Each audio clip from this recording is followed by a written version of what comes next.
Crossover special. We are teaming up for a very special episode with Erica L. Ayala of Locked on Seattle Kraken to take an in-depth look at the trade that sent Kaapo Kakko to Seattle in exchange for Will Borgen and a couple of draft picks.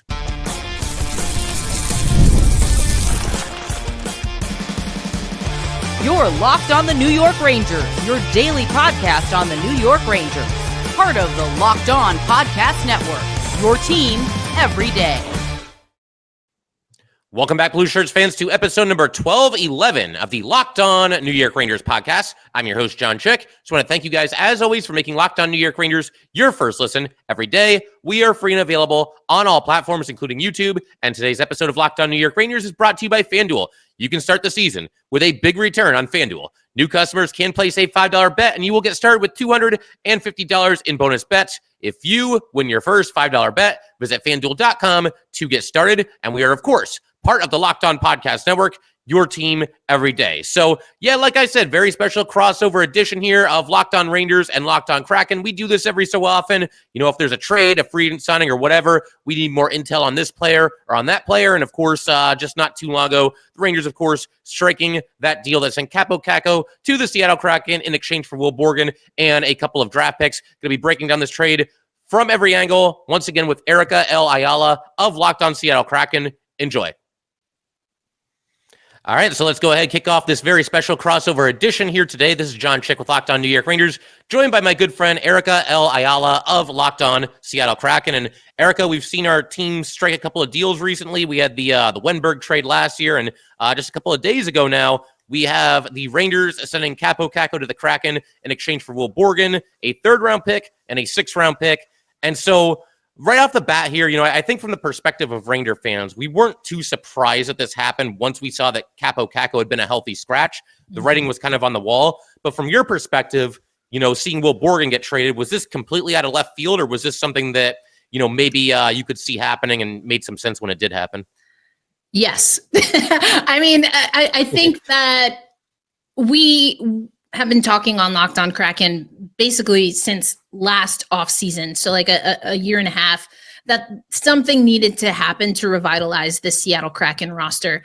I personally had never been super high on Will Borgen. I will say that I think that he has improved, and it just was becoming evident, and I actually was able to ask Ron Francis this question: why Will Borgen for a forward? And it just, with the extensions that we signed, so we extended Adam Larson going into this season. We extended Vince Dunn. We brought in Brandon Montour. And for Will Borgen, who again has continued to raise his stock, knowing that he's going into, you know, a UFA year, it was kind of like the writing was on the wall. I didn't know that, you know, excuse me, he would be the first domino to fall, because I really do think that there will be, and if there aren't, there absolutely should be more moves that the Kraken make. So it was a little bit surprising, just mildly surprising in that respect. I think it makes sense for Will. Seattle does a good job, at least in packaging, that they have conversations and are thinking of the player when they make trades, which I think players really appreciate. I say that just because I think there's always a part of players might not always feel, you know, great about being traded, but it did seem, again, from the conversation that I had, or the question that I asked Ron Francis, that this was a conversation ongoing, just seemed like the right time to make a move from Will Borgen's perspective. Of course, from the Seattle Kraken perspective, we need offense. We need big bodies. And so in that respect, knowing what Kaapo Kakko, his potential is, I think that was a good trade. I do think, and I want to ask you, and I'm sure we'll get to this on this episode, but there was just a lot going on, and there is a lot going on with the Rangers. There is a lot going on with Seattle. So I'm really going to be eager to pick your brain later on what kind of was the mindset of Kaapo Kakko when he's coming to Seattle, and if we even, just from that perspective, are a good landing spot. But just talking about the trade, it did make sense, not completely surprising. You lose a D-man, but I think the Kraken had also put in a little bit of work with Josh Mahura to test him, to see if he could fill that spot without us feeling like we lost anything defensively. And so that's why the move was made. Makes sense. And yeah, to your point, I mean, only the Rangers, there's a lot of drama right now. Only they can go from best record in the league, 2 wins shy of the Stanley Cup final, to just a complete bleep show the following season, which is basically what has happened here. But as for Borgen, Ranger fans and probably fans of all teams, really, they always want a little bit more size, a little more toughness, physicality, edge, all that good stuff, right? And Borgen, big guy, 6'3", 204 pounds. And this most recent Ranger game against the Canes, he racks up 6 hits in that game. Is he a guy that can make a difference as far as, setting a tone and being that big, tough, physical defenseman that, the Rangers could probably stand to add? Because, that's something that I think that they could certainly use at this stage in the game this season. Is he that guy? Yeah, oh, absolutely. Now, I will say, the Seattle Kraken, I literally just talked about this on a recent episode. We lack sandpaper, like in a big way. That being said, yes, Will Borgen is that. He can play that game. I think he also, again, I've talked about how I think you've seen the growth in his time with the Seattle Kraken, discerning when it's appropriate to play the physical style of game kind of within the parameters and going a little bit further to send a message. I think Will was the best qualified in a lot of ways to do that for the Seattle Kraken team. So I think you will get that. I don't know that he's going to go full enforcer for you. I don't know that the game is really there in a big way anymore. But when it comes down to it, yes, he's going to play a heavy game. And I don't think you lose, again, kind of like what I was saying about Josh Mahura. I don't think you lose any actual skill on the defensive end, given how he plays and teeters that line of physicality. Gotcha. So the other thing that I kind of noticed about Borgen, looking up his stats, and obviously drafted by the Sabres, he ends up on the Kraken not too much longer after that. After I think he only played about 14 games ever with the Sabres, give or take. But he's been with you guys for the last couple of seasons there with the Kraken, and going by time on the ice, it seems to me that he's mostly been in a third pair kind of a role. Is that where you see him, like in a perfect world on a team that's going to be competitive and going to be successful? Is he somebody that's going to be on the third pairing? Or do you see him as more of like a guy that could play in the top 4? Right now, for example, he is out there with Braden Schneider on the Rangers' second pairing. I think when K'Andre Miller comes back, he'll bump down to the third pairing. But is that where he's typically been, third pairing for the Kraken there?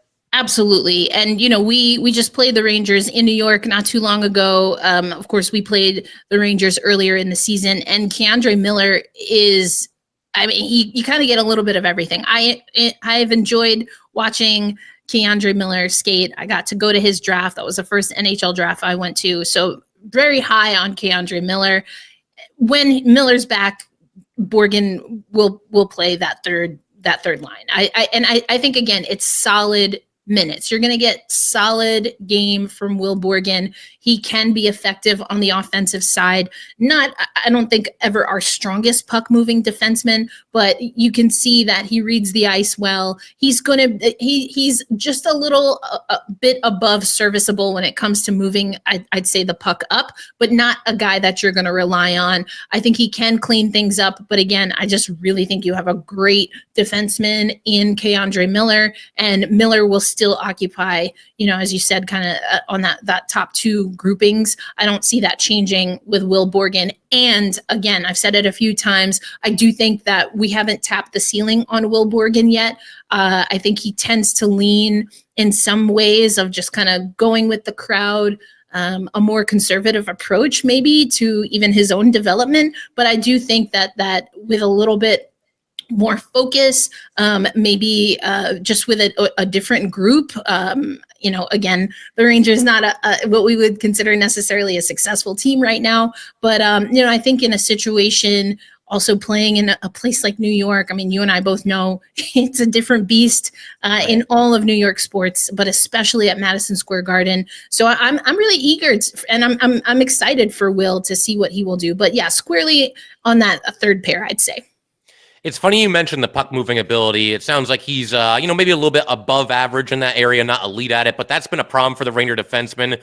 Even going back to last season, honestly, as good of a season as they had, that was an issue at times. And it's good to know that he's able to do that. And you'll appreciate this too. He came very close to scoring a goal in his first game with the Rangers. Lafreniere and Panarin, that they zip in on the rush, and Panarin's got the puck on the boards, and all of a sudden there's a guy just making a beeline straight to the net. And I'm like, oh, that's Borgen. That's the new guy. And they got the pass over there. I think it was Ottinger made a really nice save, but came pretty close to scoring a goal in his debut, which would have certainly been a cool moment. I do want to ask you a question or two about Kakko though, and then I'll let you ask me some questions about this deal in general. But we saw Kakko score his first goal as a member of the Kraken just last night on Sunday night. Kraken win a face-off in the right circle. Kakko with the quick shot and scores 5-hole.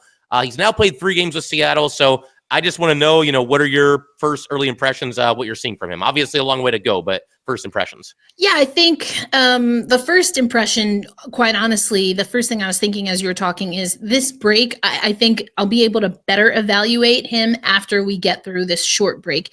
And Kaapo Kakko himself has said, listen, it's been a whirlwind. There was a lot going on with the Rangers. He comes into the middle of a losing streak with Seattle, and he's watching film, right, to learn his new teammates. He hasn't had a proper practice. And so I'm reserving final kind of grading until we get to the final home game of 2024 at Climate Pledge Arena at the end of the month. However, that being said, I see the vision. This is, you talked about Will Borgen's size. This is a good size at forward. We are a more spry team at the front end.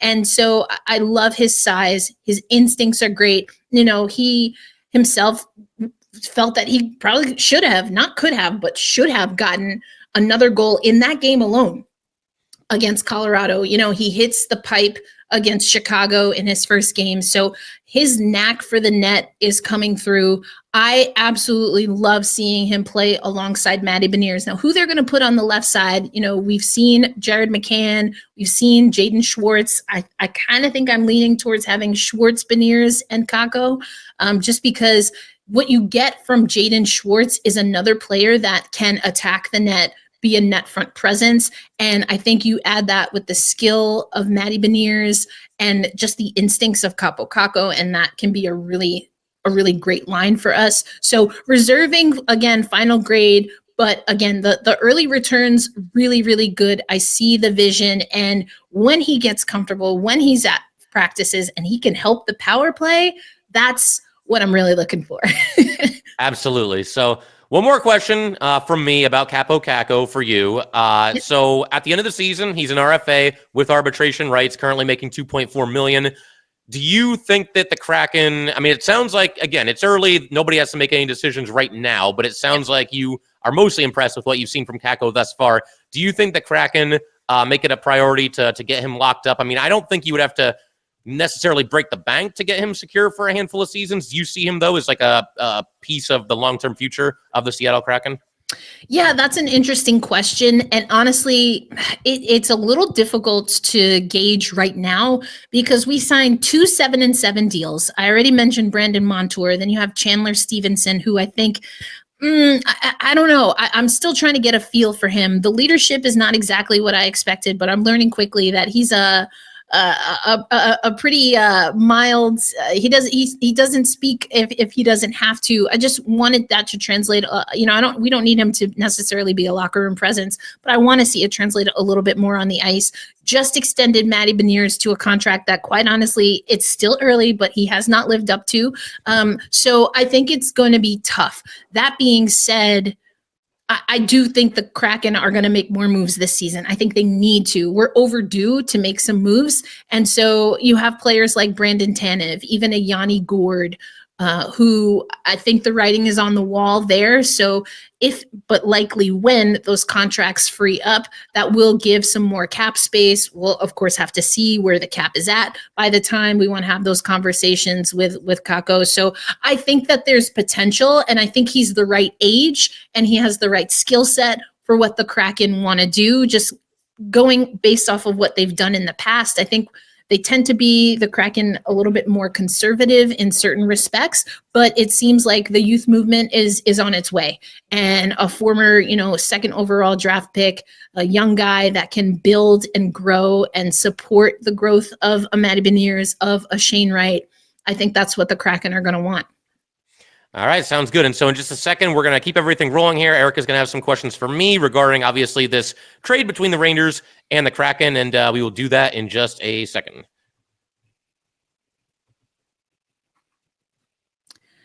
Today's crossover episode of Locked On New York Rangers and Locked On Kraken is brought to you by our friends over at PrizePicks. If you love sports, then you're going to love PrizePicks, the best place to turn your sports knowledge into real money. Whether it's hockey, football, or one of your other favorite sports or leagues, PrizePicks makes it easy to get in on the action. You can now win up to 1,000 times your money on PrizePicks. Plus, this holiday season, they're giving away over $30 million in rewards during Picksmas and offering 2 free picks in December. And when your pick hits, PrizePicks makes it easy to cash out. You can get your money in as fast as 15 minutes. So download the app today and use code LOCKEDONNHL to get $50 instantly after you play your first $5 lineup.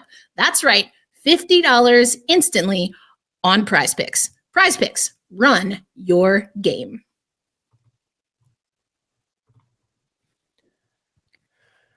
All right, we can go ahead and keep everything rolling here on this very special crossover edition of Locked On Rangers and Locked On Kraken. And Erica, I asked you a whole bunch of questions in the last section, so the floor is yours. Fire away.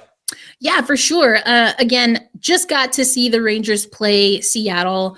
No Kaapo Kakko, and what the vision and the promise has always been of this player. But I guess the first question is, what went wrong in paradise? Playing at the world's most famous arena for the Rangers, and 2 days. I think it was 2 days between that healthy scratch and the comments to him being on the move to Seattle. How much was that really when Rangers fans knew that Kakko was on his way out? I think you alluded to it, but give us the backstory, because we've heard one thing from Kaapo. He's kind of he's downplaying the comments having anything to do with the trade. Then we heard from Ron Francis, who maybe thinks it could have played a role. So what's the truth? Or at least what's your truth, John?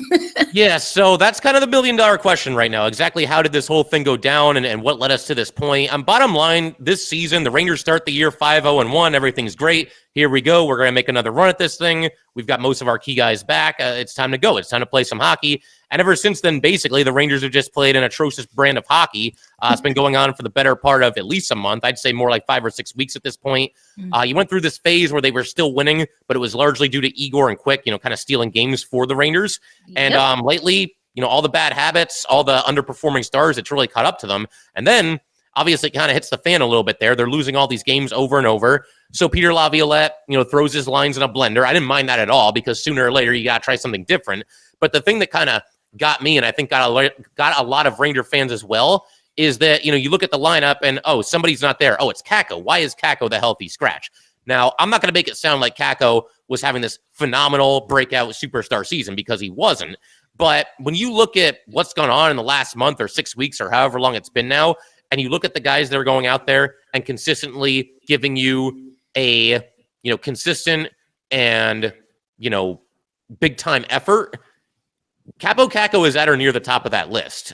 There's guys on this team, underperforming stars, a lot of guys that wear letters, that there's games where you barely notice they're out there. Looks like they don't even want to be there. Kakko, as far as his offense is concerned, the well kind of run dry down the stretch here before that trade was made. But if you look at his line, and he's typically out there on the third line with Philip Hedl and Will Cooley, that's been, or it was, the Rangers' most consistent and hardworking line all season. And even when that line wasn't scoring goals, they were still having quality shifts. They were still spending pretty much the majority of all their shifts in the attacking zone. And they had outscored opponents 13-2 this season. So, again, it's not like Kakko had been playing superstar, world-class hockey, but that doesn't sound like the resume of a guy that deserves to get scratched. And so that's what, again, kind of got to me. It got to other Ranger fans. We didn't think that Kakko should have been the odd man out. And even though Kakko is, fallen short of expectations as the former number 2 overall pick, as far as offense is concerned, the fact that he does do a lot of little things well, and the fact that a lot of Ranger fans still have his back in spite of the lack of offense, I think that gives you an idea of, the kind of player that he is and the kind of effort that he brings on most nights. Yeah, it's been interesting. I posted the media availability when Kakko did his Zoom availability, because he also spoke in the locker room that day. And Rangers fans flooded to that video in, as you said, support. And so it's so interesting because some of what you're describing, I think, also describes what's happening with the Seattle Kraken. You talk about lines in a blender. Now, I will say that the language that, at least from someone who is from New York but not in New York and is covering the Kraken, the way that the Rangers were talking about that healthy scratch versus what we've heard from Kraken camp, where we have made our last year's All-Star, Oliver Bjorkstrand, has been a healthy scratch. Ty Cartier has been a healthy scratch. Shane Wright had 3 games where he was a healthy scratch. And Andrei Burakovsky, who quite honestly, among that list, I think deserved it the most, has also been a healthy scratch and has now played some 4th line minutes since Kakko has come. But I think what we've been hearing is this is a reset. With Shane Wright, that looked like literally being with the GM and looking at games, talking through things, saying, hey, you came in like a strike of lightning in training camp.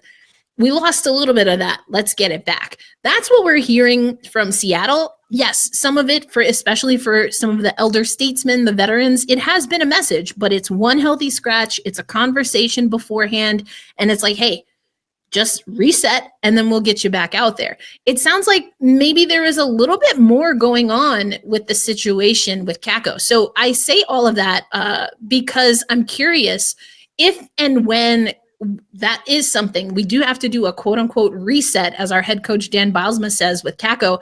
Just what is your feeling on how he will react to it? And maybe does it depend on how it is communicated? Yeah, I think it does. And look, nobody wants to be scratched. Everybody wants to play. They want to go out there and play big minutes and hopefully contribute to their team winning a hockey game.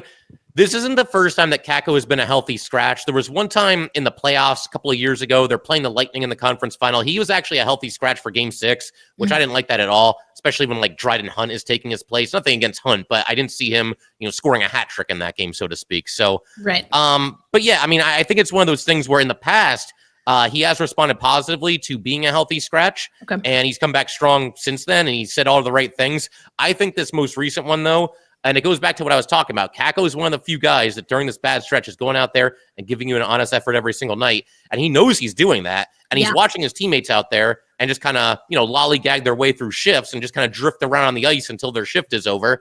And I'm sure at a certain point, like, it gets to you. It's like, how am I the scapegoat of this whole thing, right? Yeah. So I think this most recent one was just kind of the straw that broke the camel's back. And like I said, I don't think it was the right call for him to be singled out like that and him to be basically scapegoated is the word that I would use. Yeah. And again, hearing his original comments, he also felt that maybe him being one of the younger guys had something to do with it. And so I wanted to get your thoughts there, because I think he's not entering a situation where anyone really, because of how the Kraken are playing, is guaranteed to play minutes that they feel they should be playing. I mean, it's like you said, lines in a blender for sure is where we are with the Kraken. So it's good to hear that. I think he can be reasonable. It just seemed like there was a lot going on. And again, one of the quotes he said is, I needed this. I needed a fresh perspective.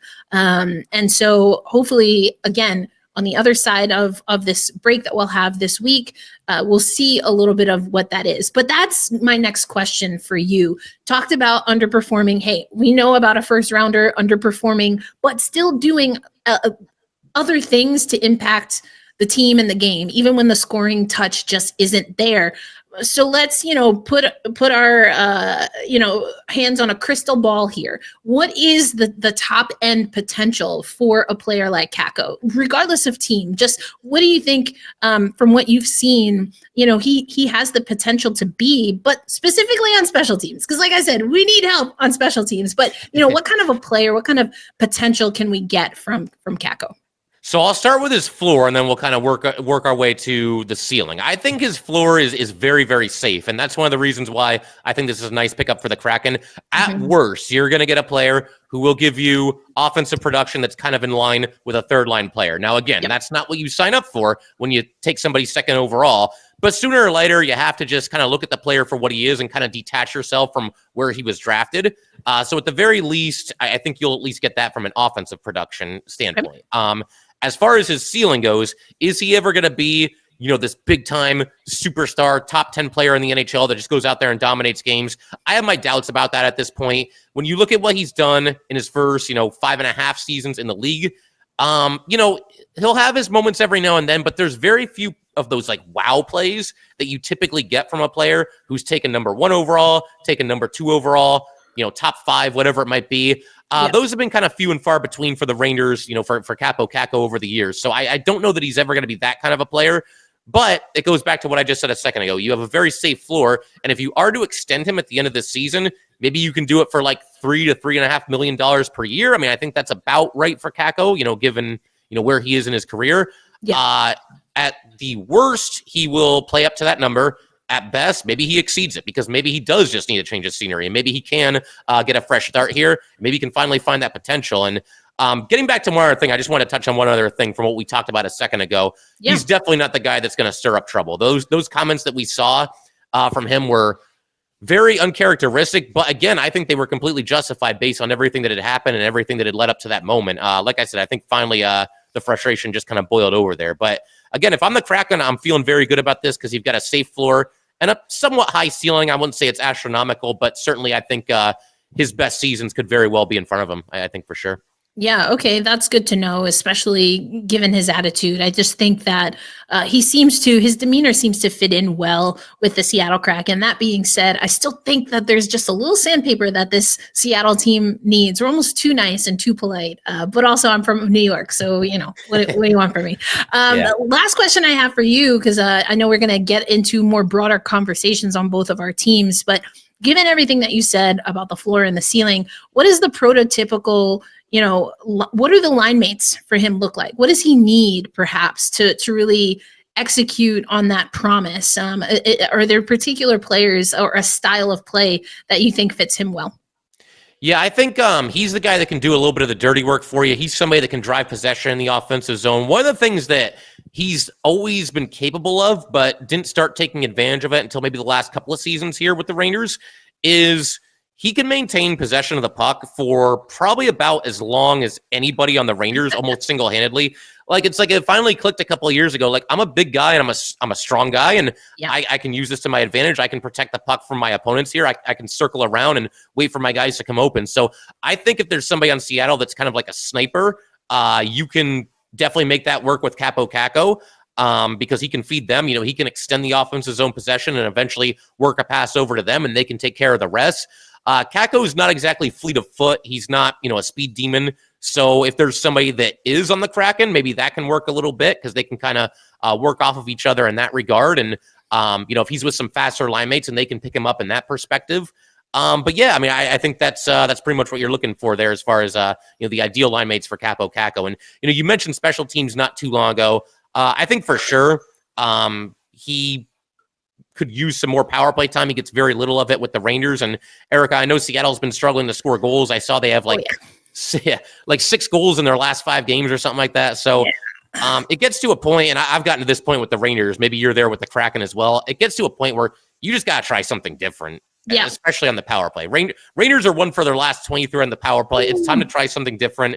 And Kraken not scoring goals at all. I'd imagine the power play hasn't been very good. So maybe you toss Kakko out there and see what he can do. Yeah, the possession thing, you had me at possession. We definitely need to do that. And yes, very curious. I was over here ringing my bell accidentally for that. But coming up, let's do a more broad strokes approach. What is realistic for these teams, and what do they need to do in order to reach their full potential before the season closes? All right, today's very special crossover edition of Locked On Rangers and Locked On Kraken is brought to you by our very good friends over at FanDuel. The NFL playoffs are almost here, but it is not too late to get in on the regular season action with FanDuel, America's #1 sportsbook. Because right now, new customers can finish the season strong with $250 in bonus bets if you win your first $5 bet. FanDuel has so many different ways that you can pick up a W. It's fun to bet on players that'll score a touchdown or how many points will each team score, et cetera, et cetera. Just visit FanDuel.com to join today. That's FanDuel.com for your chance at $250 in bonus bets. Make every moment more with FanDuel, an official sportsbook partner of the NFL.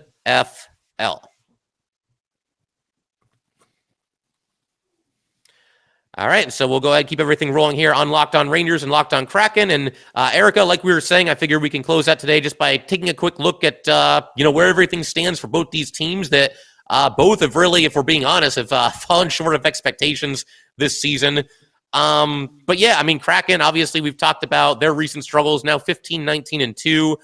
Scoring goals has been an issue.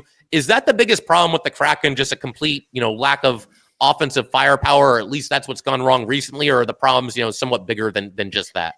I mean, that's definitely the glaring problem, I think, is how I'll answer that question. But I think we have to go to what is the root cause. I don't think that it is a coaching. Well, we just made a coaching change. So even if it was, like, you got to stick with it, I think, at least for a little while longer. But that being said, I really don't think Dan Bylsma and his coaching staff are the issue. What honestly seems to be an issue, John, and it's something that I mention reluctantly when I talk about professional athletes, but I think there's a lack of confidence and a lack of accountability. And that last one, maybe even more so.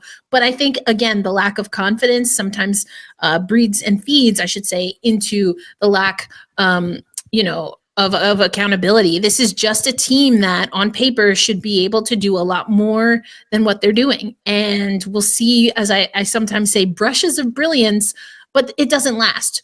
We had a time where we weren't starting periods or starting games well, and then we fixed that. But then there's a massive drop off halfway through the first period, and boom, there goes the lead that you worked so hard, and that you can just feel that it deflates this team. Again, hence the confidence. But the accountability part is just doing the little things. I don't know that we have enough guys that are focused on the little things. I've been saying this for a while. It is an expansion team, but at some point you have to have someone that's going to say, hey, we gotta figure this out. So whatever it is, we're going to sit in this room and we're going to, do it piece by piece or bird by bird, like Anne Lamott might say. But I don't know who that leader is. And so that accountability piece sometimes is missing for me. But yeah, I think it manifests in offense. It manifests in puck, empty possessions. It manifests in not being able to win 50-50 battles, board battles. Those are things that if you want to win hockey games, you have to do. It's not that people necessarily like doing that. I mean, I was the kind of player that kind of liked mucking it up. Not everyone's built for that. And I get that. But at some point, if you are serious about winning games, you have to do it. There's no getting around it. You have to put in the hard work. And, I just think that this team, this reset, to use Dan Bylsma's term, this little break here is going to be telling. Is this a team that's going to really push and do whatever it takes? Or are they content to just be meh? I mean, they're mid at best right now, especially compared to their potential. Yeah, for sure. And it's crazy hearing you say all that, because you could copy and paste almost all of it and apply it directly to the New York Rangers right now. I think the lack of leadership is really been showing up recently. Like I said, it's the veterans on this team just don't seem to have any real jump in their game right now. Even listening to their post-game comments, and I don't want to completely overanalyze this, because when things are going bad, none of us are going to be happy with their explanations, right? Yeah. But I mean, they're just put a little bit of oomph in your voice for once. Just let me know that you care a little bit. Right. They seem so just down and sad all the time. And I know that losing isn't fun, but at a certain point, you got to just stand up and fight your way through it.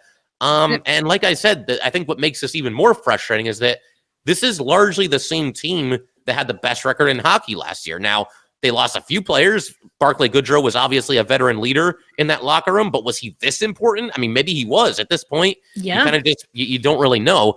But yeah, all this drama, with the memo going out about we might trade Trouba, we might trade Kreider. Trouba eventually does get traded.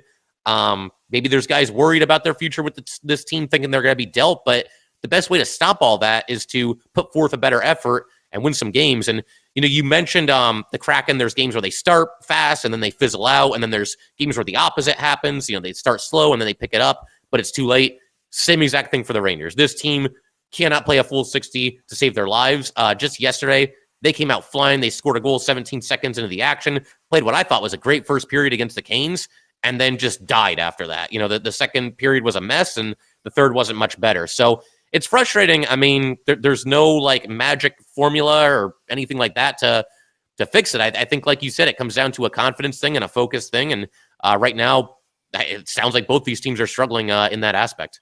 Yeah, and you mentioned leadership. I think it's super hard when you have Jordan Eberle, who came out the gate really ready to go. He also got an extension recently, named our second ever captain officially, and then he gets an injury where he has to have pelvic surgery and is out for a minimum of 3 months. And I mean, I just feel like, lower body bones in that area, 3 months is generous, especially for a guy on the quote unquote wrong side of 30. So, I think you can use that as an excuse, but it shouldn't be, because, you mentioned guys wearing letters. There's other leadership there, right? I think when Vince Dunn came back, he gave a little bit of that, like you said, that oomph, or as I sometimes say, that sandpaper, but it can't just be coming from one guy, and it can't be, transactional, or, it has to be just a flame that you light and it doesn't go out. It's not,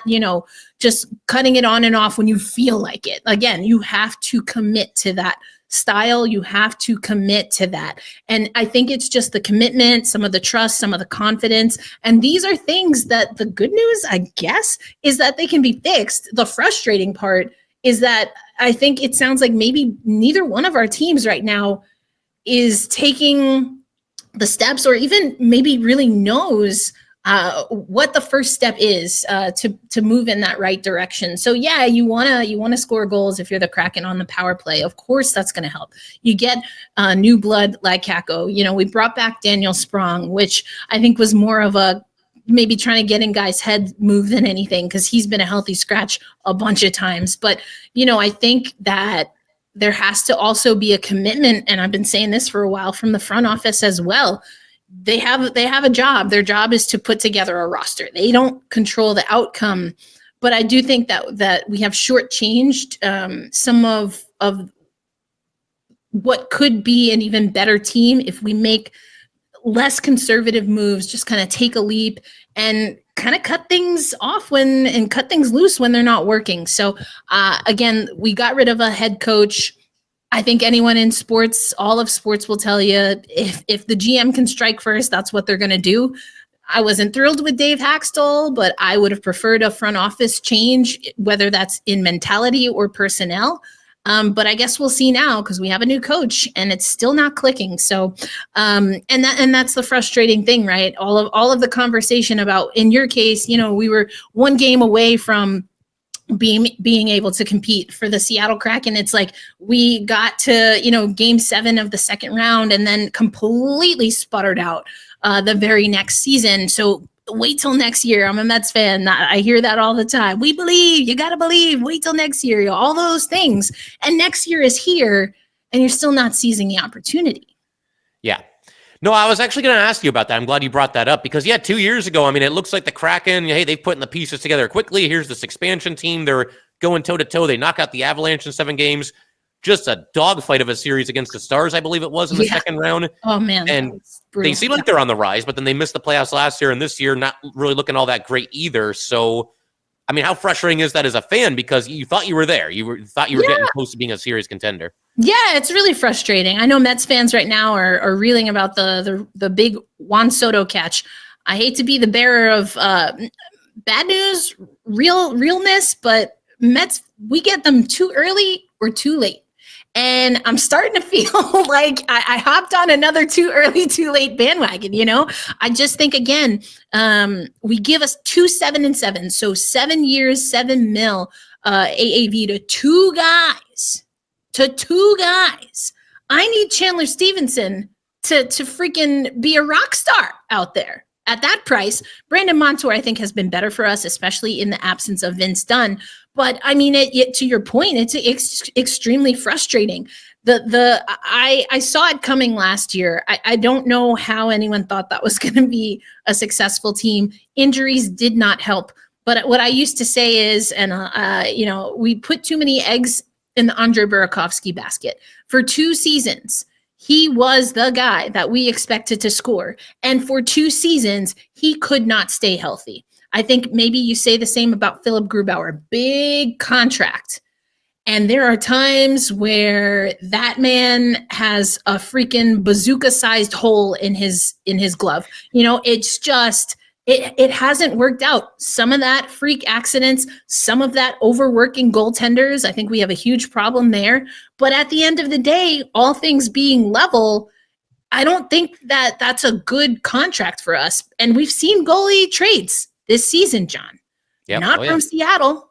Not from Seattle. So we're putting a lot on Joey. Not enough goal support, I will say, for Philip in his tenure with the Kraken. But that's not all of the story. It's definitely a part of the story, but it's not all of it. And so making some of the tough decisions a little bit sooner is, I think, what has to happen. And that's not going to come from the players, of course. I already talked about that. They've got to figure out the on the ice thing. Like, this is your roster. You got to figure that out. But beyond that, I just wonder from the state of the franchise, like, how much longer can we play this kind of double Dutch conservative, but then we give these massive contracts out every once in a while? Because, I've been a Mets fan my whole life, and I don't like that feeling all the time. I get where you're coming from. I'm a Yankee fan, but I know what you mean. And congrats on Soto, by the way. But yeah, we'll see. I've been, like I said, been a Mets fan long enough to know that I want to see it first. I hear you. But yeah, I mean, as far as the Rangers and Kraken, I mean, bottom line, teams are the sum of their parts, and there's just too many players on both these teams that just are underperforming. Yep. I talked about this the other day. There's one player on the Rangers who's having a better season this year than last year, and that's Will Cooley, and it's his second year in the league. So you expect that. He had a good rookie season, but you expect him to build on that. Everybody else has taken a step back, and, I mean, you see the result, and it sounds like it's the same deal with the Seattle right now. So Yeah, absolutely. Well, here's hoping that our teams figure it out. It would sure make it more pleasant to show up every day, but, a good old rant is kind of fun, too. That's always a good thing. For Erica L. Ayala, myself, John Chick, we want to thank you guys as always for tuning in. Erica, this is a ton of fun. Happy to do this whenever you're feeling up for it. Oh, for sure. Absolutely. Love talking to you, John. Wishing you and all of your viewers and listeners a happy holiday season. Happy New Year. Amen to that. And same to you and all of your listeners as well. And Ranger fans, Kraken fans, we'll see all you guys next time.